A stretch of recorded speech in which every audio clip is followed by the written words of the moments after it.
बिस्मिल्लाहिर्रहमानिर्रहीम। PTDU की lab experiment number 3 part 2 में मैटलैब का ये वाला डायग्राम दिया गया है। इसमें टास्क के हिसाब से मुख्तलिफ वैल्यूज़ पुट करेंगे और उस हिसाब से हम टास्क कंप्लीट करेंगे। इसमें दो ट्रांसफार्मर पैरेलल में कनेक्ट किए गए हैं। ट्रांसफार्मर ऊपर वाला जो एक है ये 1 MVA का है और नीचे वाला जो है ये 10 MVA का है। ये ट्रांसफार्मर सब सिस्टम से हम बनाएंगे। इस तरह आपको पता चलेगा कि ये एडिटिव पोलैरिटी का ट्रांसफार्मर लगा हुआ है या सब्ट्रैक्टिव पोलैरिटी। अगर इसको हम डबल क्लिक करेंगे तो दरमियान में इस तरह का एक ट्रांसफार्मर नज़र आएगा। इसके दोनों एंड्स के ऊपर मार्किंग की होती है। ये मार्किंग इधर आप क्लिक करेंगे तो इसके अंदर आप कुछ भी लिख सकते हैं। अच्छा, ये ट्रांसफार्मर हम बनाएंगे किस तरह, सब सिस्टम किस तरह हम लेंगे इसका।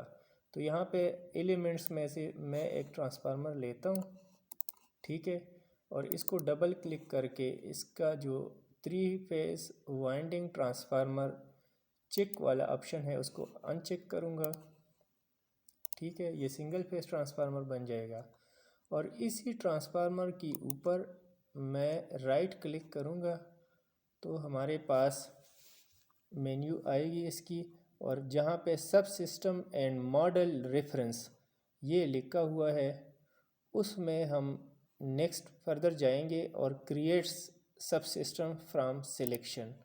तो ये इस तरह का एक हमारे पास ब्लॉक नज़र आ जाएगा, ब्लॉक आ जाएगा।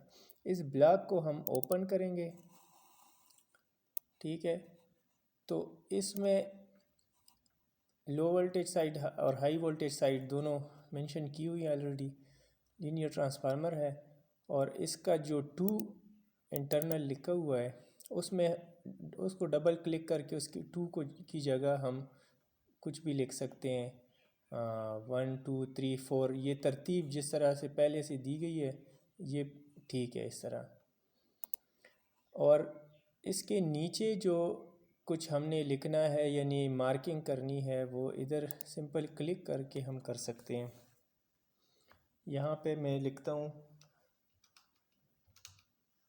x2 आ जाएगा। यहाँ पे हम क्लिक करके लिख सकते हैं x1।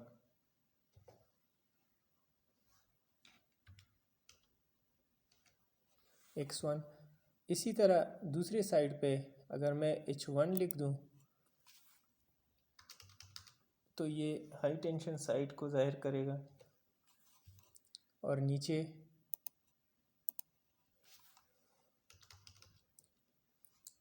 h2।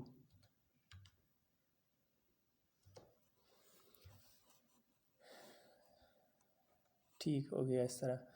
अब ये ब्लॉक कंप्लीट हो गया।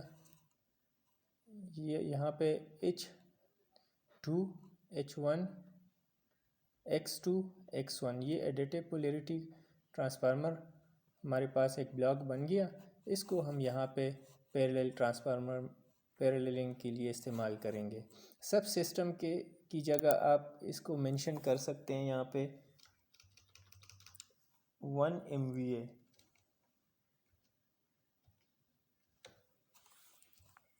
जहाँ पे सब सिस्टम लिखा हुआ है वहाँ पे आप क्लिक करेंगे तो कर्सर आ जाएगा। उस कर्सर को आप बैक स्पेस से रिमूव करेंगे जो लिखा हुआ है पहले, वहाँ पे आप लिख सकते हैं 1 MVA। ये एक इसका तरीका है। बाकी एम्पेयर मीटर लगा हुआ है, वोल्ट मीटर लगा हुआ है सेकेंडरी इसकी लो वोल्टेज साइड पे, और इस वोल्ट मीटर को हमने कनेक्ट किया है स्कोप के साथ इसकी आउटपुट को। और नीचे जो 10 MVA ट्रांसफार्मर है इसके लिए वोल्ट मीटर लगा हुआ है इसकी लो वोल्टेज साइड पे, और वोल्ट मीटर की आउटपुट को स्कोप के साथ कनेक्ट किया हुआ है। सोर्स कनेक्ट है, सोर्स की जो वोल्टेज है वो ऑलरेडी दी हुई है और वो 15.556 एक्सपोनेंशियल रेज़्ड पावर 3। फ्रीक्वेंसी इसमें 50 हर्ट्ज़ रखी हुई है। आप अपने पसंद के मुताबिक भी रख सकते हैं, 60 हर्ट्ज़ भी रख सकते हैं। और ट्रांसफार्मर्स की जो रीडिंग है, जो डेटा है ट्रांसफार्मर का, वो इंटरनली आप इसको पहले से चेंज करके लिख सकते हैं। उसके बाद आप फिर सब सिस्टम बनाएंगे। अच्छा, यहाँ पे एक पैरेलल आरएलसी लोड लगा हुआ है। पैरेलल आरएलसी लोड में इसकी वैल्यूज़, बाकी दो चीज़ें ज़ीरो ज़ीरो होंगी, यानी इंडक्टिव रिएक्टिव पावर और कैपेसिटिव रिएक्टिव पावर, इसकी वैल्यू ज़ीरो होगी। जबकि एक्टिव पावर जो इसकी है, पी की वैल्यू 11 मेगावाट आप लिख लें, इसको नोट कर लें। बाकी वोल्टेज यहाँ पे नॉमिनल वोल्टेज जो है वो 240 वोल्ट्स रखें। यहाँ पे आरएमएस का ब्लॉक लगा लें। आरएमएस का ब्लॉक जो है वो सिग्नल जनरेट करेगा आगे इसको डिस्प्ले के लिए। अच्छा जी, जी ये चाबी पड़ी है। मैं फिर कल नहीं आऊँगा। अच्छा, वो शहजाद से बात हो गई है। ठीक है, आप फिर अगले हफ्ते छुट्टी कर लेना, ठीक है। तो मैं अगले हफ्ते से फिर उसके बाद ड्यूटी ठीक, कर चलें, लूँगा। ठीक ठीक है ना? है, ओके ओके। बाकी सर्किट जिस तरह और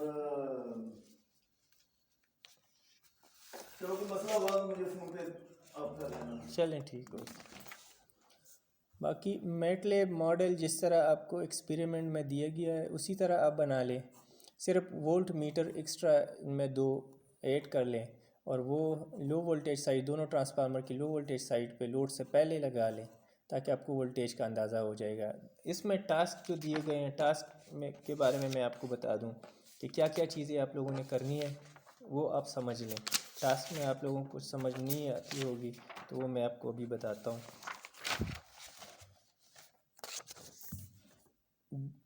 टास्क नंबर 2 में put 2 transformers of subtractive polarity in parallel. यहाँ पे अपने सब्ट्रैक्टिव पोलैरिटी पैरेलल में कनेक्ट करनी है। जो मैंने लगाए हुए इस वक्त पैरेलल में, ये एडिटिव पोलैरिटी के है। Change the impedance L of transformer having 10 MVA with a multiplier ranging from 0.1 to 1.5 with a step up 0.2। इसका मतलब यह है कि जो नीचे वाला ट्रांसफार्मर है 10 MVA, इसको आप ओपन करेंगे और इसी को फिर फर्दर आप ओपन करेंगे तो यहाँ पे इसकी मुख्तलिफ वैल्यूज़ आएंगी, मुख्तलिफ ऑप्शंस होंगी।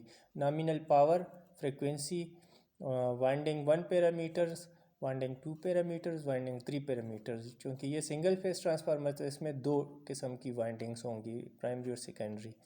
इसमें आप डेटा जो एक्सपेरिमेंट में दिया गया है उसी हिसाब से आप वैल्यूज़ पुट करेंगे, वोल्टेज भी, फ्रीक्वेंसी भी और पावर भी। जो चीज़ आपको समझ नहीं आती होगी वो ये है कि यहाँ पे आप टास्क में जो मल्टीप्लायर रेंजिंग जो ज़िक्र किया है, ये इसका मकसद है एल की वैल्यू असल में है। और एल की वैल्यू आप winding 1 parameters V1, VRMS, R1, L1, ये L1 की वैल्यू नीचे जो लिखा हुआ है 0.08, इसके साथ आप पहले मल्टीप्लाई करेंगे 0.3, 0.1, फिर 0.2 की स्टेप छोड़ के 0.3 करेंगे और 0.4 की स्टेप छोड़ के 0.5 मल्टीप्लाई करेंगे और इसी तरह 1.5 तक आपने हर एक स्टेप कंप्लीट करना है और फिर रीडिंग लेनी है। और उसके बाद जो रीडिंग आपने लेनी है वो पावर GUI से लेनी है और सेकेंडरी वोल्टेज के साथ आपने सेकेंडरी करंट को मल्टीप्लाई करके लोडिंग हासिल करनी है। जो लोडिंग आपके पास आएगी उसको आप मल्टीप्लाई करेंगे 100 के साथ, यानी उसकी परसेंटेज निकालेंगे। और परसेंटेज किस तरह निकालेंगे कि उसकी जो रेटिंग है 10 MVA, उस पे डिवाइड करके एक्चुअल आपके पास वैल्यू आएगी लोडिंग की। ये एक्चुअल लोडिंग आपने फिर माइक्रोसॉफ्ट एक्सेल में बनानी है। इसका मैं आपको एक सैम्पल दिखाता हूँ।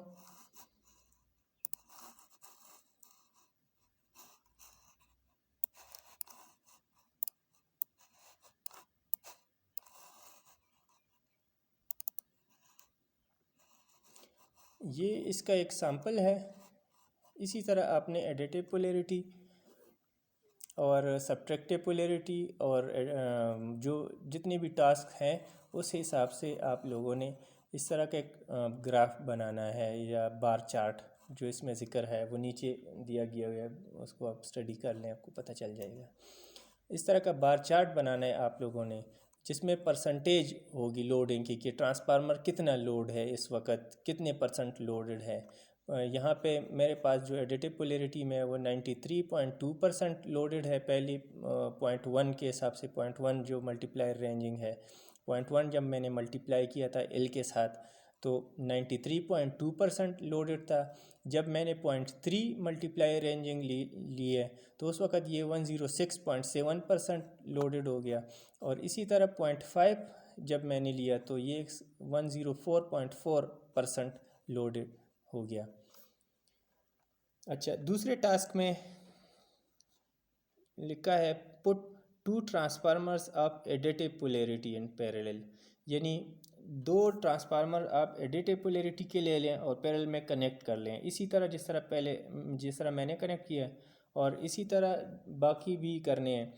तो इसमें वही स्टेप दोबारा रिपीट हुआ है कि 0.1 से 1.5 तक मल्टीप्लायर रेंजिंग आप चेंज करें step with the step of 0.2, यानी आपने 0.2 स्टेप रखना है हर एक में। पहले में आपने 0.1 मल्टीप्लाई करना है एल की वैल्यू के साथ, दूसरे में आपने 0.3 की वैल्यू मल्टीप्लाई करनी है एल की वैल्यू के साथ, और आगे स्टेप बाय स्टेप 1.5 तक लेके जानी है। और फिर जितनी वैल्यू आपके पास आएगी लोडिंग की वो आपने नोट करनी है। लोडिंग से मतलब वोल्टेज और एम्पेयर की मल्टीप्लाइंग वैल्यू है, यानी आप वोल्टेज और एम्पेयर मीटर की वैल्यूज़ ले लें सेकेंडरी साइड पे या लो वोल्टेज साइड पे और उसको मल्टीप्लाई करें। उसको जब मल्टीप्लाई करेंगे तो आपके पास पावर आएगी, एक्चुअल पावर, यानी ये असल में एक्चुअल पावर होगी। लोडिंग ये तब होगी जब आप इसको डिवाइड करेंगे ट्रांसफार्मर की एमवीए रेटिंग से और इसको परसेंटेज में कन्वर्ट करने के लिए 100 से मल्टीप्लाई करेंगे। ठीक है, ये बाकी स्टेप एक जैसे हैं सारे। पहले में आपने सब्ट्रैक्टिव पोलैरिटी के दो ट्रांसफार्मर लिए हैं, दूसरे में आपने एडिटिव पोलैरिटी के लिए, तीसरे स्टेप में आपने एक ट्रांसफार्मर सब्ट्रैक्टिव पोलैरिटी का लेना है और दूसरा ट्रांसफार्मर आपने एडिटिव पोलैरिटी का लेना है। और इसी तरह स्टेप वही है 0.1 to 1.5 multiply ranging with step of 0.2, और ट्रांसफार्मर की लोडिंग आपने नोट करनी है टेबल फॉर्मेट में। बाकी आपको मैं थोड़ा सा इसके बारे में बता दूं कि ये टेबल किस तरह आप बनाएंगे। तो एक्सेल आप ओपन करेंगे,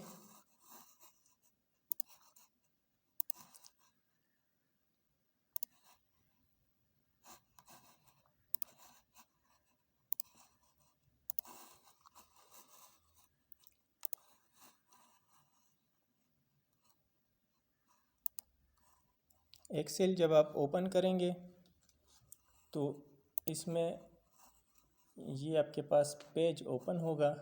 इसमें आप कहीं भी कुछ भी लिख सकते हैं। तो लोडिंग आप यहाँ पे लिख लें कि आपके पास जो लोडिंग आई है वो आप लिख लें, वैल्यूज़ उसकी जो डिवाइड किया हुआ है, डिवाइड की हुई है वैल्यू, जो आपके पास जवाब आएगा वो आप लिख लें। यहाँ पे फॉर एग्ज़ाम्पल मैं लिखता हूँ 95, दूसरे में मैं लिखता हूँ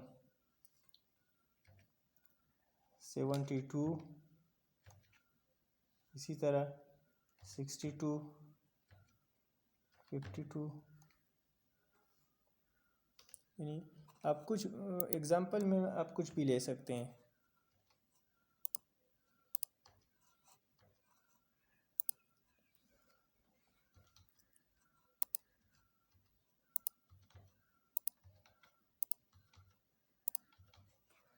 इसको आप सेलेक्ट कर लें।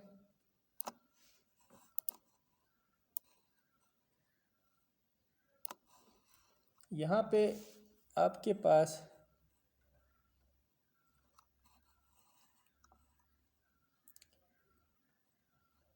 टेबल फॉर्मेट एज टेबल का एक आइकन नज़र आएगा।